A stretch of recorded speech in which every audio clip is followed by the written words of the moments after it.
They were not sent to fight because they were trusted. They were sent because no one would miss them.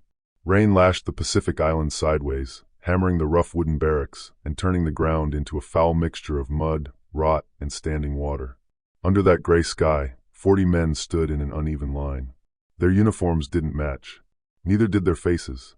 Some were hard with bitterness, others hollow with exhaustion. A few clenched their fists as if daring the world to strike first. Others stared straight ahead, eyes empty, already somewhere else.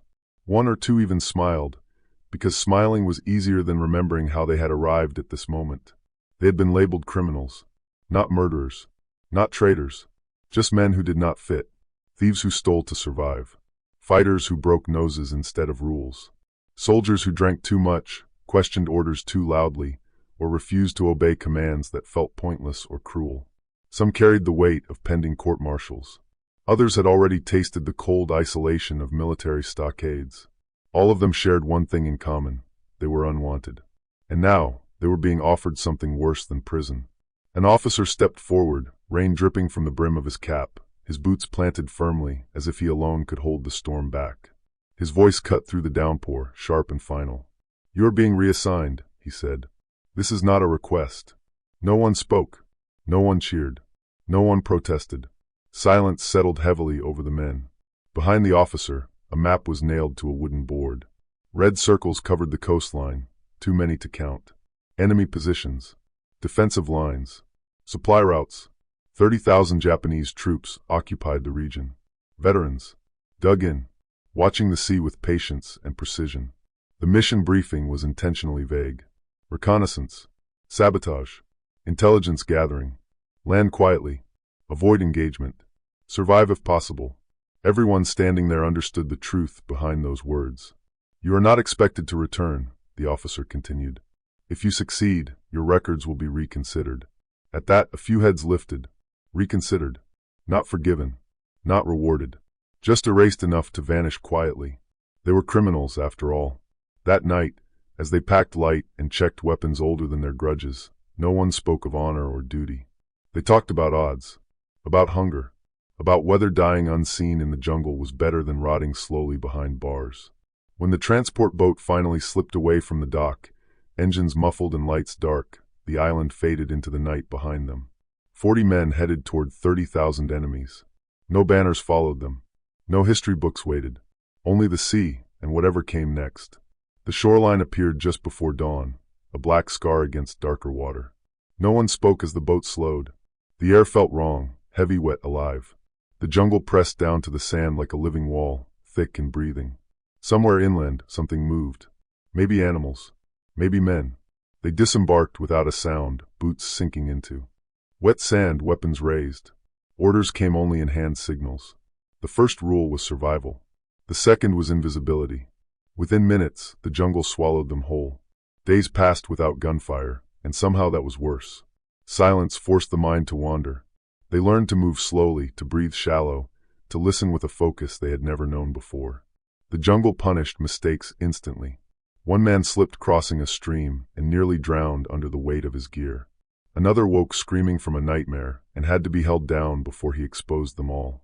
Signs of the enemy began to appear. Fresh footprints, broken branches, smoke rising miles away.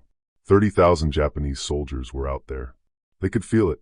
The 40 men split into smaller groups, spreading across the terrain. They watched roads, counted trucks, sketched fortifications in notebooks soaked with sweat. They learned which paths were trapped and which villages were empty for reasons no one wanted to think about.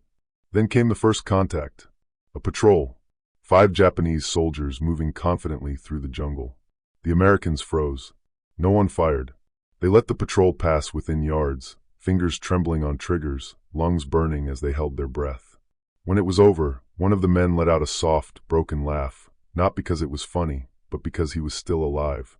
That was when they realized something dangerous. They were good at this. Not marching in formation. Not following rigid orders. Just surviving. Weeks in the jungle stripped away whatever remained of their former lives. Rank faded into irrelevance. Survival became the only law. They adapted faster than anyone expected men like them to adapt. They moved at night, struck supply lines, and vanished before dawn. Small explosions echoed in the distance, then silence. Trucks stopped arriving. Radios went quiet. The Japanese responded with force, sweeps, patrols, ambushes. The 40 men responded with patience. They captured prisoners, not to torture, but to listen. Slowly, patterns emerged. Rotations, weak points, blind coastal zones. For the first time, they weren't merely surviving. They were shaping the battlefield. Losses came quietly. One man stepped on a hidden mine and died without a sound. Another bled out after a firefight that lasted less than a minute. There were no ceremonies, no marked graves, just brief nods and moving on. Grief hardened into resolve. Somewhere along the way, the label criminal stopped mattering. What replaced it had no name yet, but it was something new, something intentional, something frighteningly effective. When intelligence finally reached high command weeks later, it was dismissed at first. 40 men could not possibly be causing this much disruption. The reports had to be exaggerated. They were not. The ambush that changed everything was never supposed to happen. They had planned only to observe and withdraw. But plans collapse under pressure. A signal misread. A patrol too close. Chaos followed. Gunfire shattered the jungle. Grenades tore through the undergrowth. Smoke, screams, confusion. The 40 men moved without orders, instinct carrying them faster than thought. They struck hard and vanished. By morning, the Japanese counted losses they could not explain. The Americans counted the living. Fewer than before. Still breathing. Word spread up the chain of command. Not about criminals, but about capability.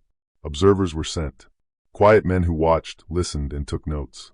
What they witnessed unsettled everything they believed about warfare. Small teams. Independent action. Adaptability over blind obedience. This was not chaos. It was doctrine, waiting to be born. The enemy adapted too. Search and destroy missions flooded the jungle. Artillery fell from the sky. Villages burned. The 40 men were no longer nuisances. They were targets. They split again. Smaller. Faster. Some never returned. But the intelligence they sent, routes, weaknesses, timing, enabled larger Allied operations to succeed. Landings held. Bombing struck true. Without ever holding a front line, the 40 men tilted the balance of an entire campaign. They became ghosts. And ghosts were winning. When extraction finally came, it was quiet. No ceremonies. No reporters. No headlines. The survivors returned thinner, quieter, older than they should have been. Some records were erased. Others were quietly reassigned. The observers stayed behind, filling notebooks. Those notes became manuals. Then training programs. Then units. Men trained to operate independently, deep in hostile territory, against impossible odds. Special forces. The 40 men returned to a world that never knew their names, but lived under the shadow of what they had created. Years later, new soldiers trained in skills born in that jungle. Small teams. Silent insertions. Precision strikes. Different uniforms. Different insignia. The bloodline was unmistakable. 40 men. Labeled criminals. Thrown into war. They faced 30,000 and proved something the world had never seen. That war is not always won by armies. Sometimes it is won by the men no one wanted, who refused to disappear.